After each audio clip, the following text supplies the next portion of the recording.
des citoyens israéliens pour qui le 7 octobre ne s'est jamais terminé. Ce sont ceux qui ont été attaqués dans leur kibbutz le plus souvent et dont les proches ont été emmenés à Gaza. C'est le cas de Lishai Lavi Miran qui est avec nous à présent. Bonsoir. Vous êtes l'épouse d'Omri Miran qui est captif du Hamas, qui a été enlevé à Nahal Oz, là où vous habitez, donc le 7 octobre. On se rappelle de cette image terrible qui a été diffusée de nombreuses fois malheureusement, où on vous voit avec une autre famille prise en otage par les terroristes du Hamas dans une cuisine, la cuisine, et votre mari a été enlevé avec l'autre père de famille qui est là, après des heures d'angoisse particulièrement terribles que vous avez vécues. C'est toujours difficile pour vous, j'imagine, de revoir ces images ? Oui, c'est difficile. Ça n'est pas simple. Je pense que j'aurais toujours du mal à voir ces images et aujourd'hui, ça devient de plus en plus difficile avec le temps qui passe. Cela fait 103 jours et on a le sentiment d'un côté comme si c'était seulement hier, mais de l'autre, c'est comme si une année entière était passée.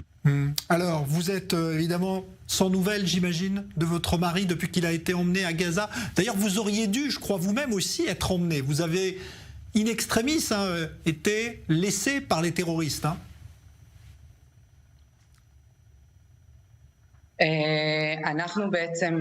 Nous étions deux familles.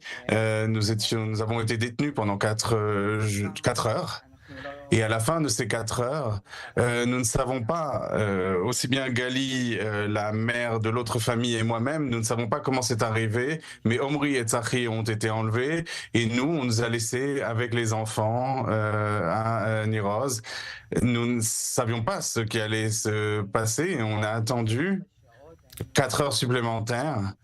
On n'avait absolument aucune nouvelle de personne, nous n'avions pas de téléphone, pas d'autres moyens de communication. Et c'est seulement à 17h30 que l'armée est arrivée et nous a évacués. En ce qui concerne les signes de vie d'Omri, nous avons eu un signe de vie grâce aux otages qui ont été libérés il y a 6 semaines. Mais depuis, nous n'avons aucune nouvelle. Nous savons qu'il est vivant. Mais bien sûr, c'est l'information qu'on avait il y a 6 semaines. Or, la situation évolue en permanence et on a tous eu les nouvelles. On a entendu hier ce qui est arrivé à 2 otages qui ont été tués dans la bande de Gaza. Alors ce soir, il est question de faire passer des médicaments pour la première fois.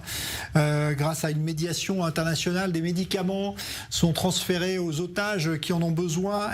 Mais j'imagine que pour vous, évidemment, c'est insuffisant. Vous souhaitez qu'une médiation et qu'un nouvel accord de libération d'otages interviennent.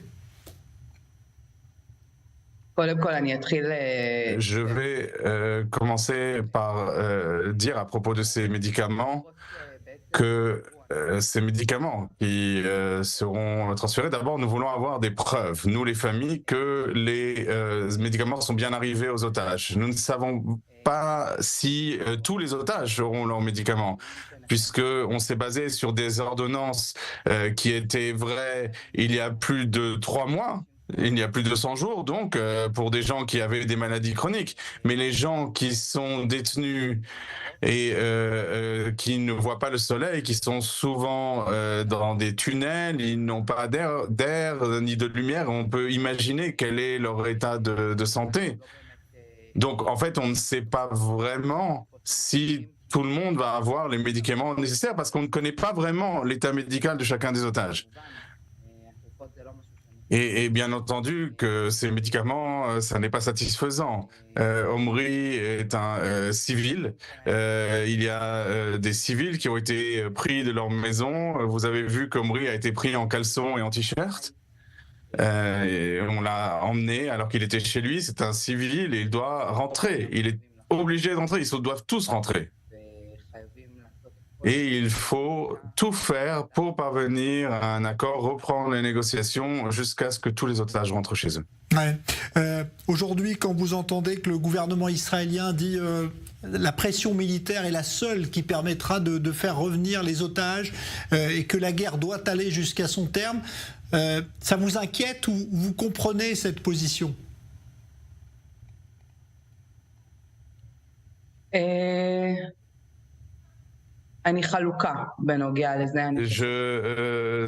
un sentiment ambivalent à ce propos. Il n'y a aucun doute que d'un côté, il faut qu'il y ait une pression militaire, mais uniquement, en fin de compte, les négociations permettront de libérer les otages.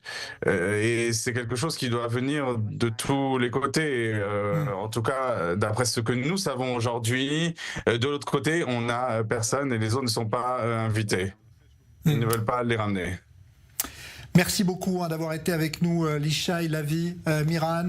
On prie évidemment avec vous pour que Omri soit sain et sauf et ramené auprès de vous, de sa famille, de ses enfants, après toutes ces horreurs du 7 octobre. Merci.